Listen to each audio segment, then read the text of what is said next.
Arestado naman ang isang 35 anyos na lalaki matapos umanong saktan at tangkaing saksakin ng tinidor ang kanyang live-in partner nitong gabi ng May 12 sa Barangay Rizal, Santiago City.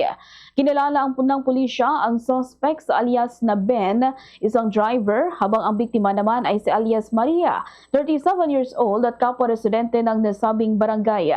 Sa investigasyon, lumitaw na nasa impluwensya umano ng alak ang suspect nang dumating sa kanilang bahay ang biktima at nagbigay ng 1,000 pesos sa kanilang employer. Dahil dito nagselos umano ang suspect na nauwi sa mainitang pagtatalo. Sa kasagsagan ng away, sinuntok umano ng suspect ang biktima sa likod ng ulo. Tinangkarin umano nitong saksakin ng tinidor ang likod ng leeg ng babae, ngunit naharang ito ng biktima gamit ang kanyang kamay na naging sanhi ng sugat.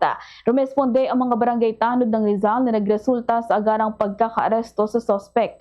Dinala muna ito sa barangay para sa mediation bago inendorso sa Police Station 2 para sa kaukulang investigasyon at pagsasampa ng kasong paglabag sa Republic Act No. 9262.